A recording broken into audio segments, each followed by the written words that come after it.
Et bonjour à tous, dans ce podcast je vais parler des fameuses dérives sectaires. Le gouvernement vient de nous pondre un projet de loi sur les gourous 2.0 qu'ils ont appelé dérives sectaires, un projet de loi avec un nouveau délit sur la suggestion psychologique. Alors ça va vite concerner beaucoup des praticiens de santé alternative, et c'est pour ça que je fais un audio là-dessus, parce que là il se dessine une suppression des libertés, une suppression du libre arbitre, et ça va loin. Donc de quoi il s'agit? Le gouvernement a présenté mercredi dernier un projet de loi pour mieux lutter contre les dérives sectaires, avec la création d'un nouveau délit visant les actes créant une suggestion psychologique. Donc ce projet de loi a été présenté par la secrétaire d'État Sabrina Agresti-Roubache en Conseil des ministres, et ça vise directement une mission de lutte contre les sectes.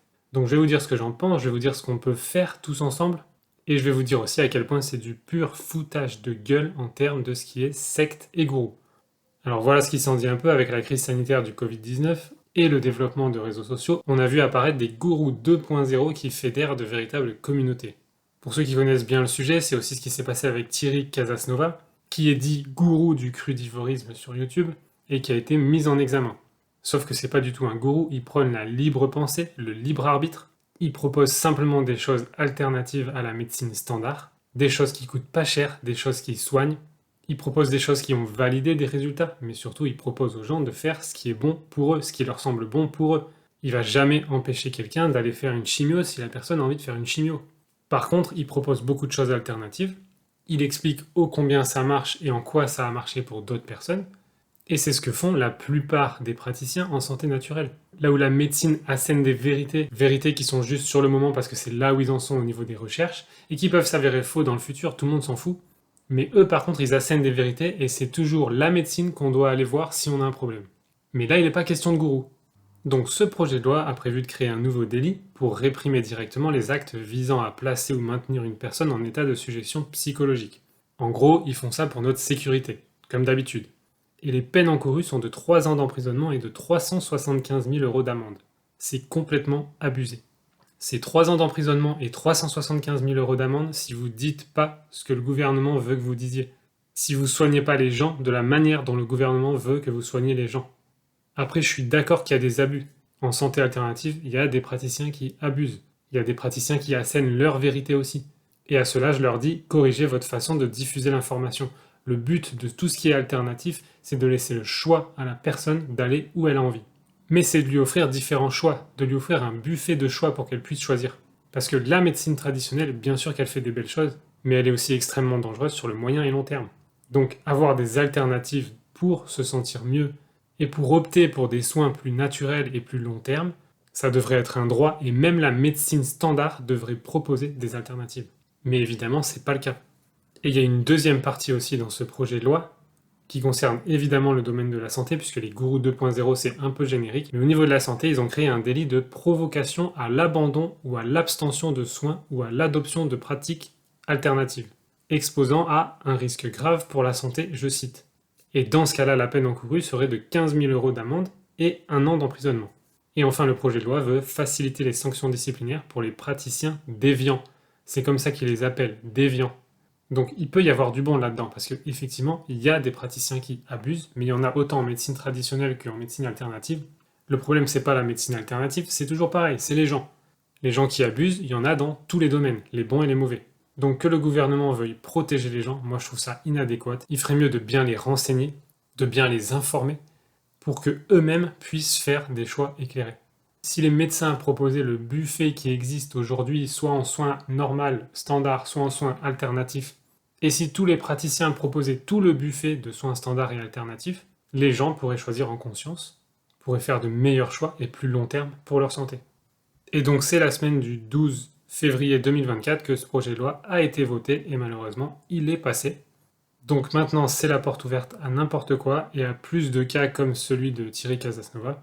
Donc je sais pas où on va aller, mais globalement la solution pour tous ceux qui sont des praticiens alternatifs et qui sont soucieux du soin de leurs patients, regroupez-vous, serrez-vous les coudes, créez d'ores et déjà des groupes, des petits groupes locaux où vous vous entraidez, où vous vous supportez. Parce que quand le gouvernement viendra peut-être emmerder l'un ou l'autre d'entre vous, vous serez plusieurs, vous serez soudés. Et c'est toujours plus facile de se défendre quand on est plusieurs que quand on est seul. Donc dès à présent, regroupez-vous. C'est exactement comme pendant le Covid. Regroupez-vous quand vous avez la même façon de penser, les mêmes intentions. Regroupez-vous pour vous protéger les uns les autres. Parce que finalement, dans ce projet de loi, ce qu'ils veulent détecter, c'est les faux thérapeutes qui mettent en avant de fausses promesses de santé pour guérir des maladies à l'aide de méthodes soi-disant miracles, mais totalement inefficaces. Qui va juger de ça? Le problème, c'est ça.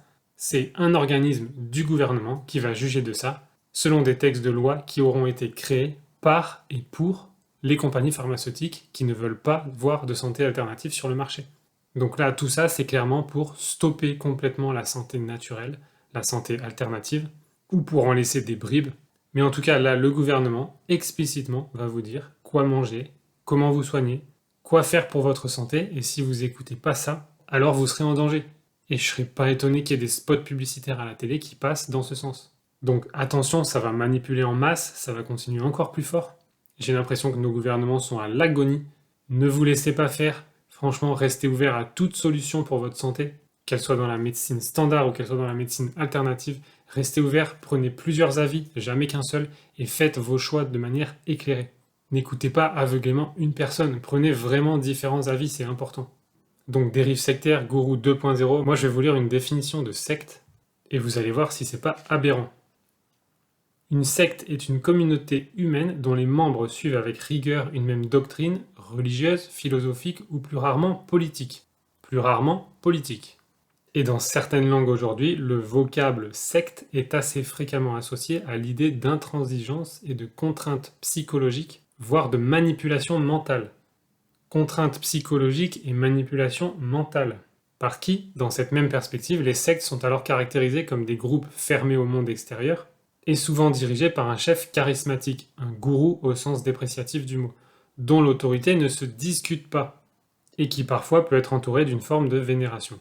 Et les responsables des groupes dits sectaires sont souvent accusés d'étouffer la liberté individuelle au sein du groupe, étouffer la liberté individuelle au sein du groupe, ou de manipuler mentalement leurs membres. Manipuler mentalement leurs membres. En s'appropriant parfois leurs biens, et en les mettant par divers procédés dans un état de suggestion psychologique et physique. Est-ce que dans cette définition, vous n'avez pas l'impression de reconnaître directement notre gouvernement? La société n'est rien d'autre qu'une communauté humaine dont les membres suivent avec rigueur une même doctrine politique. C'est ce que font quasiment tous les membres de la société. Ils se lèvent le matin, ils vont travailler pour aller ramasser de l'argent, pour dépenser leur argent, donner de la TVA au gouvernement, payer leurs impôts, s'acheter une maison, ils vont même pas pouvoir léguer à leurs enfants tellement il y a de taxes. Même une maison achetée après impôt, quand vous la léguez à vos enfants, l'État vous prend encore de l'argent. On revient à la définition, en s'appropriant parfois leurs biens. Les responsables des groupes dits sectaires sont souvent accusés d'étouffer la liberté individuelle. Qu'est-ce que c'est à votre avis de punir les gens qui vont parler de santé alternative, dit les gourous 2.0, avec ces dérives sectaires, si ce n'est de s'assurer qu'il n'y a qu'une parole, celle du gouvernement?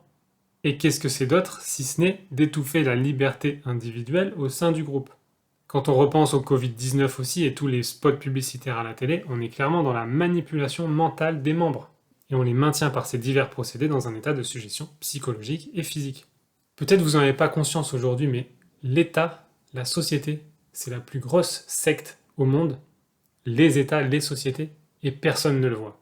Et ce qui se passe très souvent dans les vraies sectes, c'est qu'il n'y a que la parole du gourou, ici notre président, qui compte, et on vous défend d'aller écouter d'autres paroles. Et c'est exactement ce qu'ils font avec ce projet de loi. Donc là, clairement, je pense que le gouvernement assume qu'il est une secte, qu'il est la plus grande secte. Donc faites-y vraiment attention, et surtout écoutez votre cœur, prenez plusieurs avis, et toujours regardez en face de vous si vous avez la liberté de penser, la liberté de parler et la liberté de choisir. Si en face de vous, vous avez un organisme de santé, ou une personne, un praticien, et que vous ressentez qu'il n'y a que sa vérité qui compte, et que vous n'êtes pas libre de choisir ce que vous voulez, même si c'est pas ce qu'il prône lui, alors fuyez. Vous devez avoir en face de vous quelqu'un qui respecte votre liberté d'agir, de penser et de parler. Et je vous laisse là-dessus, et donc pour vous protéger, réunissez-vous, regroupez-vous, créez des liens, faites-vous un cercle proche de personnes qui sauront vous défendre, un groupe de personnes qui saura se défendre en lui-même si jamais il y a un souci. Et franchement, jouez votre musique intérieure. Si vous êtes praticien de santé naturelle, jouez votre musique intérieure, on a besoin de vous. Ne vous laissez pas faire parce que clairement ici, la secte, c'est notre gouvernement. Prenez-en conscience. et je vous dis à bientôt sur le prochain podcast.